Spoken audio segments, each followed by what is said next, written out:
The first time I ever saw Shakur Stevenson box, it was his maturity that was the big takeaway for me. Here's a guy who really takes his time, who is happy to just take his foot a little bit off the gas, pick the smart shots, and remain in control. So common is it for younger fighters to get really giddy when they get a guy hurt. That just doesn't seem to be in Shukur's DNA, which is a fantastic trait to have as a younger fighter.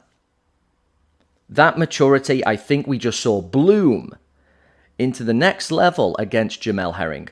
What a performance. Taking so little back while remaining in control really did look like some pound-for-pound quality right there.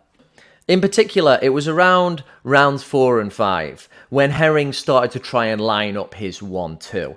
Realizing here he didn't have the speed or the reflexes, he was going to have to assert himself into this fight. Show that he's the bigger man.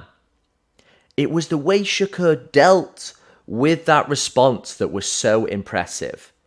Just switching a little bit on the back foot. Picking off body shots without moving his feet. Yes, there were some things there reminiscent of Floyd Mayweather. The way he was using his lead shoulder. The way he was faking up top, then stabbing the jab to the body. Classic Floyd. And the way he was whipping round his hooks around the guard. Some real classic Floyd Money Mayweather signature moves there. And I think it was because of Herring's very valiant effort that ultimately brought out the best in Stevenson. The 35 years wouldn't have helped, and I think they came into play later with him struggling with the pace. It wasn't just that though. Andre Ward had alluded to a key point, which is when you're faced with a guy who controls distance so well, who can stand right in front of you and keep making you miss, make you count the good shots you've landed on one hand.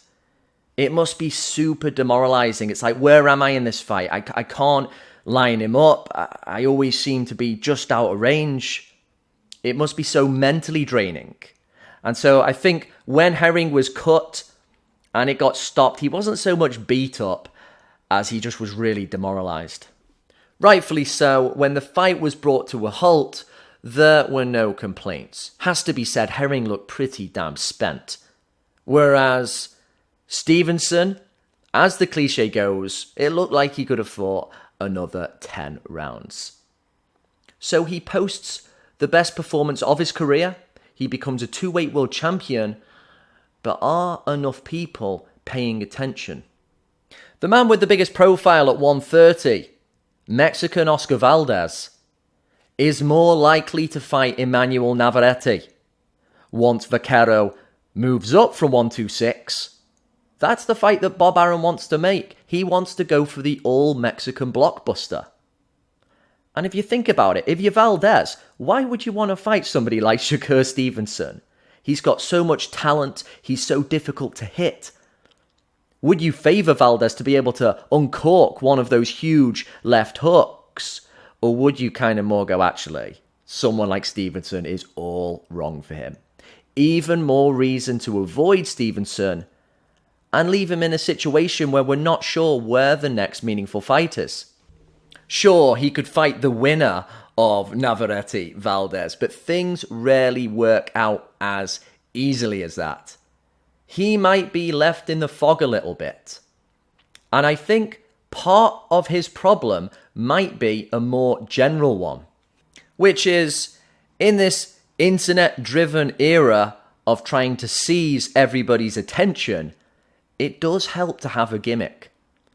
And Stevenson, by no means a boring fighter, his actual style is something more that purists will appreciate that little bit more. No real gimmick, no nickname I'm aware of. He's not particularly mouthy. These aren't necessarily good things or things that I value, but they do matter when it comes to just your overall marketing model.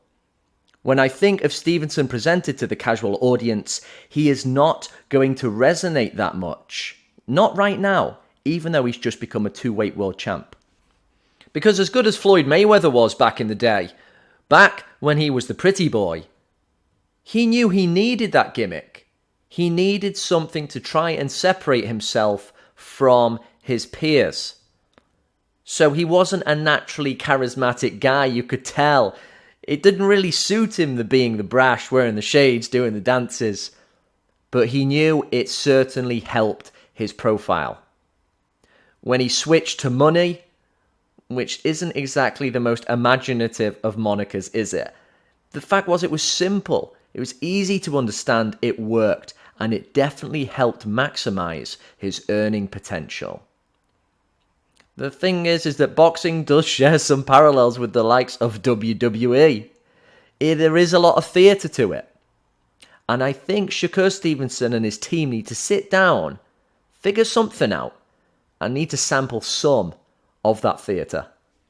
But being more of a purist, that was great to watch. He's real businesslike, he's got the work rate, he's got the slickness. I dare say there's even a little bit of Pernell Whitaker about him, fighting from that southpaw stance. I'd love to see the fight against Emmanuel Navarrete. Talk about a clash of polar opposite styles. And I can certainly understand right now if people favour the American going off their last performances.